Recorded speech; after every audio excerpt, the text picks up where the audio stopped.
Ang inyong lingkod po, si Chef Roy. 4:40 na po ng hapon, pero nagkakape ako. Mahilig din ako sa kape.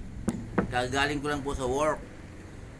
Tungkol po sa pinupost ko na bago matulog, manalangin, magpasalamat sa Diyos. Ganun din po nagising. Manalangin, magpasalamat sa Diyos. May nag-comment po sa akin.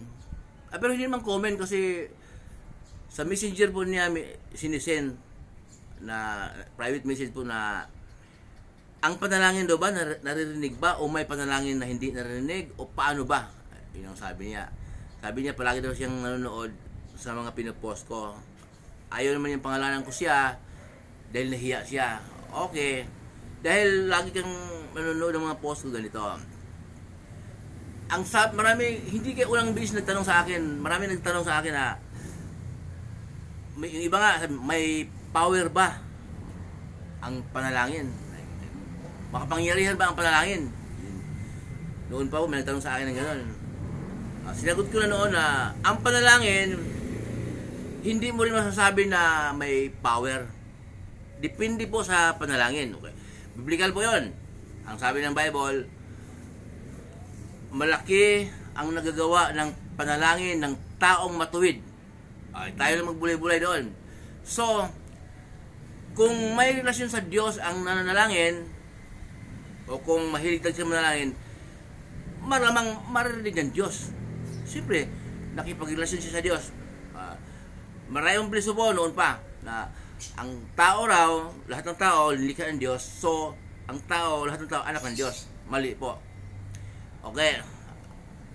Ang tao ay ang Diyos ang lumikha. Pero hindi lahat ng tao ay anak ng Diyos. Ang ibig sabihin ng anak or ama, tiyuhin, tiyahin, at ang ibig sabihin ng relasyon. Relasyon, di ba? Ang hirap kasi ang ginagamit sa relasyon, ginagamit sa juwa. May relasyon ba kayo? Ibig sabihin, magjuwa ba kayo? Doon lang ginagamit. Ibig sabihin po kahit na ano mo yung kahit lula mo, lula, may relasyon kayo. Anong relasyon sa kanya? Lula.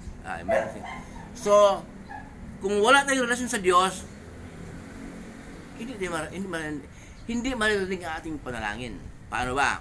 Ang sabi po ng Diyos Ama, tinig mula sa langit, doon sa Mateo 17:5, ito ang minamahal kong anak na lubos kong kinalulugdan, pakinggan ninyo siya. Ang tutukoy ng Diyos Ama na anak, si Jesus. Pakinggan natin, sundin natin ang mga turo ni Jesus. Pag manalangin po tayo, yun ang turo ni Jesus. Hihiling kayo sa Ama sa aking pangalan. Ang linaw po. Yun ang turo ni Jesus. Kaya, pagka tayo po ay manalangin, unahin ang tawad. Okay, tapos hindi yung nahirapan ka, milyon agad ang hiningi. yung mga trabaho, mga negosyo na bankrupt, mga ano. Pagka nag-boom yung negosyo, nakalimutan ang Diyos. Kung anong pinagagawa sa buhay. Pag nahirapan, kung humingi sa Diyos talaga, direkta na malaking halaga, kung ano man. Pero humingi ang tawad muna. Pagkatapos, kasi lahat ng tao nagkakasala yan. Hiling ka kung anong hilingin mo.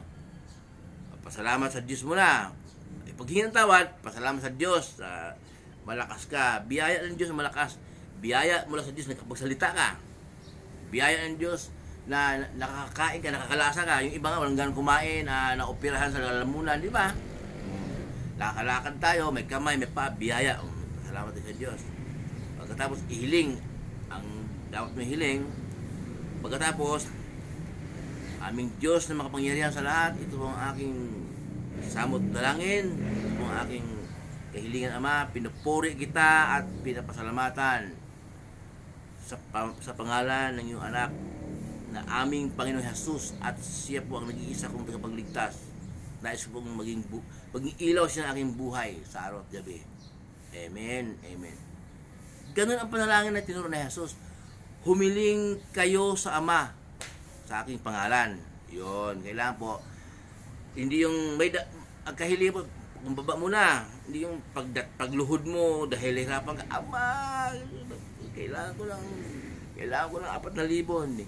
Okay. Saka pag manalangin po tayo, focus, ang alisin yung sama ng loob, kung may gagalit man, ayusin sa puso yung anumang ano kaguluhan, kahit kasayahan nga kasi hindi pwedeng manalangin ka masaya. Oh yes, nagtagumpay ako habang nanalangin ka. Hindi marinig. May kompetensya. Walang kompetensya. Ang puso't isip ay sa Diyos Ama at sa pamamagitan ng kanyang anak ng ating Panginoong Hesus, maririnig niya. Muli po yung lingkod, si Chef Roy. Magpapalaya po tayo ng Diyos.